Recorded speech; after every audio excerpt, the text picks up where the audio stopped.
BLM Kerala, Tamil Nadu, Pondicherry. വിഴിഞ്ഞം തുറമുഖത്തിൽ MSC കമ്പനിയുമായി Adani group ഉണ്ടാക്കിയ കരാർ നിയമലംഘനമാണെന്നും സംശയങ്ങൾ ഉയർത്തുന്നുണ്ടെന്നും പ്രതിപക്ഷ നേതാവ് പിണറായി വിജയൻ. 25% കൂടുതൽ ഓഹരി കൈമാറ്റം നടക്കുകയാണെങ്കിൽ സർക്കാരിനെ മുൻകൂറായി അറിയിക്കണമെന്നാണ് ചട്ടം. ഇത് ലംഘിച്ച് കരാറിൽ ഏർപ്പെടാൻ അദാനി ഗ്രൂപ്പ് എങ്ങനെ ധൈര്യമുണ്ടായെന്നും പ്രതിപക്ഷ നേതാവ് ചോദിച്ചു. ഇക്കാര്യത്തിൽ സർക്കാർ നിലപാട് വ്യക്തമാക്കണമെന്നും പിണറായി ആവശ്യപ്പെട്ടു. നാടിന്റെ പൊതുസമ്പത്ത് കുത്തകകൾക്ക് തീരെഴുതി കൊടുക്കാനുള്ള നീക്കങ്ങൾ UDF സർക്കാർ തുടക്കം മുതലേ നടത്തുന്നുണ്ട്.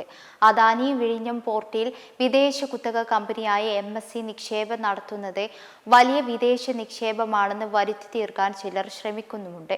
അദാനി ഗ്രൂപ്പ് അവരുടെ ഓഹരി കൈമാറ്റത്തിലൂടെ ലാഭമുണ്ടാക്കാനുള്ള നീക്കങ്ങളാണ് നടത്തിയത്. ഓഹരി കൈമാറ്റം നടക്കണമെങ്കിൽ സംസ്ഥാന സർക്കാരിന്റെ മുൻകൂർ അംഗീകാരം ആവശ്യമാണ്.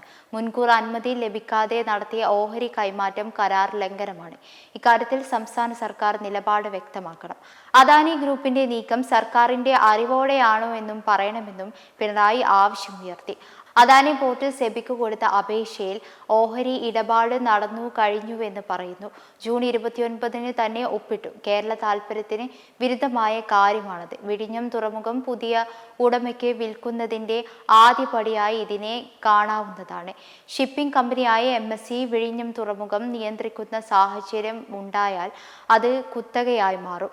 അങ്ങനെ വരുമ്പോൾ മറ്റു കമ്പനികളുടെ കപ്പലുകൾ ഇങ്ങോട്ടേക്ക് വരുന്നതിന് തടസ്സമുണ്ടാകും. നമുക്ക് ലഭിക്കേണ്ട വരുമാനത്തിലും മാറ്റമുണ്ടാകും. അദാനി ഗ്രൂപ്പിന്റെ താൽപര്യത്തിന് വഴങ്ങിക്കൊടുക്കുന്ന നില ഉണ്ടാകാൻ പാടില്ല. സർക്കാരിന്റെ മുൻകൂർ അനുമതിയോടെ വേണ്ട കാര്യത്തിൽ അദാനി ഗ്രൂപ്പ് ഇത്രയും കാര്യങ്ങൾ ചെയ്യാൻ എങ്ങനെ ധൈര്യപ്പെട്ടു? ഒട്ടേറെ സംശയങ്ങളുണ്ട്. എവിടെയോ എന്തോ അസാധാരണ കാര്യങ്ങൾ സംഭവിച്ചിട്ടുണ്ടെന്നും പ്രതിപക്ഷ നേതാവ് പറഞ്ഞു. അദാനി വിഴിഞ്ഞം പോർട്ടിന്റെ 49% ഓഹരികൾ, അതായത് 13,220 കോടി രൂപയുടെ ഓഹരികൾ ബഹുരാഷ്ട്ര കുത്തക കമ്പനിയായ മെഡിറ്ററേനിയൻ ഷിപ്പിംഗ് കമ്പനിക്ക് MSC കൈമാറുന്നതിന് നീക്കം നടക്കുകയാണ്. അത് അദാനി ഗ്രൂപ്പ് തന്നെ വെളിപ്പെടുത്തിയതാണ്. ഇതെന്തോ ഒരു വലിയ വിദേശ നിക്ഷേപം ഇവിടെ വരികയാണ് എന്ന തരത്തിൽ വ്യാഖ്യാനിക്കാൻ ചിലർ പുറപ്പെട്ടിട്ടുണ്ട്. പക്ഷേ അദാനി ഗ്രൂപ്പിന് അവരുടെ ഓഹരി കൈമാറ്റത്തിലൂടെ ലാഭമുണ്ടാക്കാനുള്ള ഒരിടപാടാണ് ഇതാദ്യം. അത് പ്രത്യേകം കാണണം. സെബിക്ക് കൊടുത്ത ഒരപേക്ഷയുണ്ട്. അതിലവർ പറയുന്നൊരു കാര്യം ശ്രദ്ധിക്കേണ്ടതാണ്. With reference to the caption subject, we would like to inform you that the company has entered into share purchase and subscription agreement on June 29, 2026 with Mundi Limited, bracketly Mundi, pursuant to which Mundi will invest for 49% interest in Adani Viഴിഞ്ഞം Port Private Limited. അപ്പോൾ അവരെ കാര്യങ്ങളെല്ലാം നടന്നു കഴിഞ്ഞു. എങ്ങനെയാണ് സംസ്ഥാന സർക്കാരിൻ്റെ മുൻകൂട്ടിയുള്ള അനുമതിയോടെ മാത്രം ആലോചിക്കാൻ കഴിയുന്നൊരു കാര്യത്തിൽ അവിടെയുള്ള അദാനി കമ്പനിക്ക് ഇത്ര ധൈര്യമായി കാര്യങ്ങൾ നീക്കാൻ പറ്റിയത്?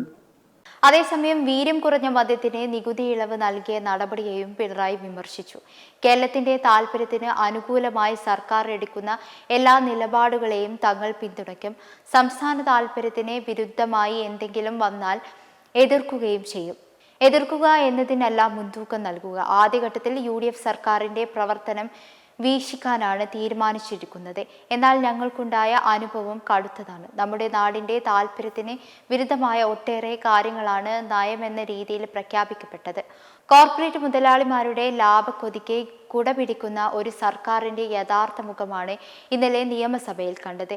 എല്ലാ ചട്ടങ്ങളും പറഞ്ഞുകൊണ്ടാണ് ധനകാര്യ ബില്ല് സഭയിൽ പാസാക്കിയത് എന്ന് പിണറായി വിമർശിച്ചു.